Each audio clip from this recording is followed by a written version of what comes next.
If your marigolds are producing lots of leaves but very few flowers, there's a good chance the problem isn't fertilizer, watering, or even the weather.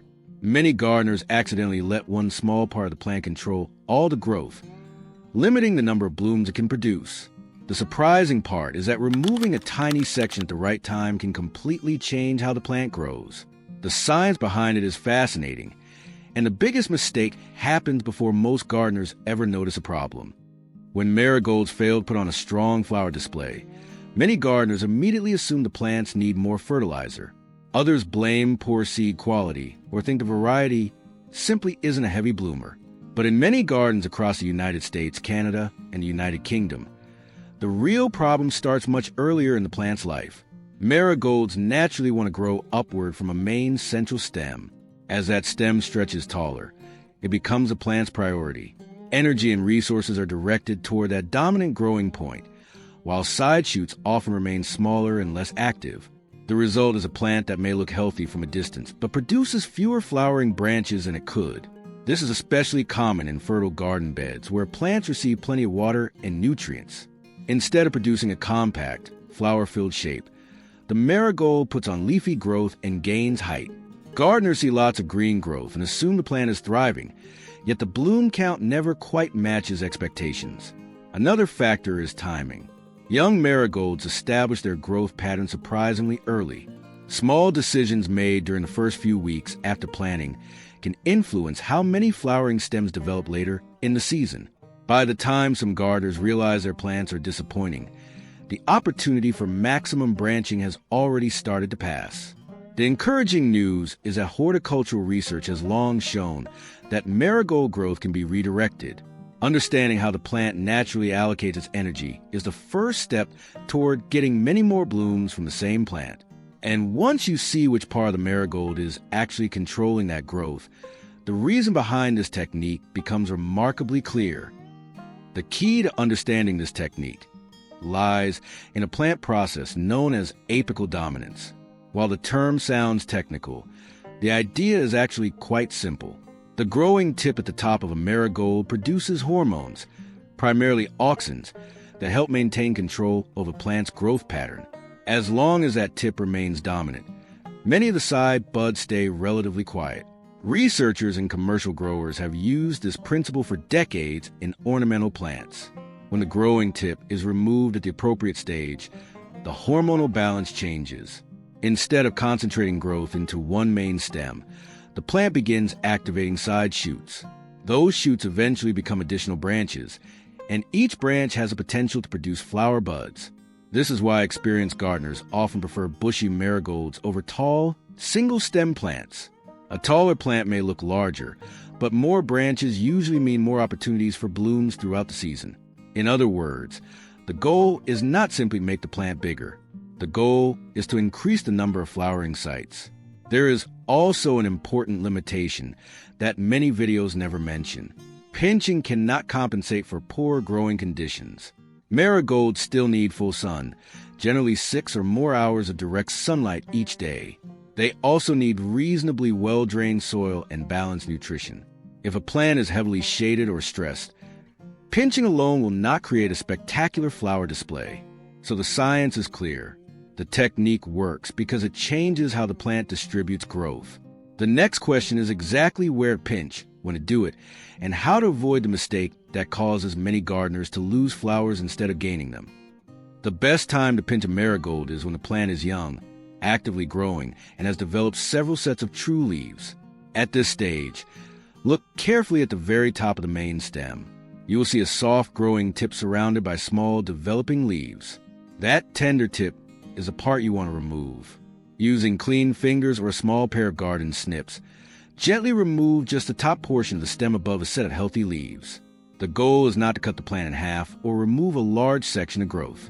You're simply eliminating the dominant growing point that is directing most of the plant's energy upward. After pinching, the leaves below the cut become extremely important. At the base of those leaves are dormant buds that are ready to grow. Over the following days and weeks, those buds begin developing into side branches. Instead of one primary stem, the plant starts producing multiple stems, creating a fuller and more compact shape. One common mistake is pinching plants that are already covered with flower buds. While marigolds can recover from late pinching, doing it too late often delays blooming because the plant must redirect energy into new growth before producing additional flowers. Another mistake is repeatedly removing large amounts of growth. Excessive pinching can stress the plant and reduce flowering potential.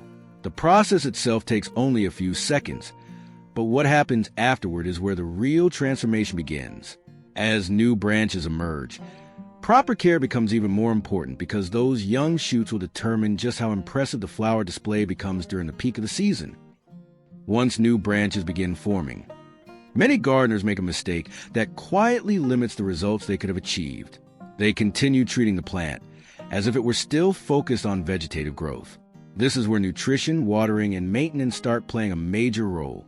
Marigolds generally perform best with moderate fertility. If you continue applying high nitrogen fertilizers after pinching, the plant may respond by producing even more leaves and stems rather than concentrating on flowers. This is why heavily fertilized marigolds sometimes look lush and healthy, but deliver disappointing bloom production. A balanced fertilizer, or in many garden soils no additional fertilizer at all, is often sufficient. Good sunlight is equally important. Those new side branches need strong light to develop sturdy stems and abundant flower buds. Plants growing in partial shade frequently become stretched and produce fewer blooms, regardless of how well they were pinched. If possible, make sure your marigolds receive full sun for most of the day. As the season progresses, deadheading becomes another valuable tool. Removing spent flowers prevents the plant from putting energy into seed production. Instead, that energy can be redirected toward developing additional buds and extending the flowering season. This is especially helpful for older marigold plants that have already completed their first major flush of blooms. It's also worth watching for overcrowding. When plants are packed too closely together, airflow decreases and lower branches receive less light. Even a perfectly pinched marigold can struggle to reach its potential if neighboring plants are competing for space. These details may seem small, but together they determine whether pinching produces a modest improvement or a truly noticeable increase in flowering. And timing throughout the season may be the most overlooked factor of all. Timing often separates average marigold displays from exceptional ones. Many gardeners focus on what to do, but overlook when to do it.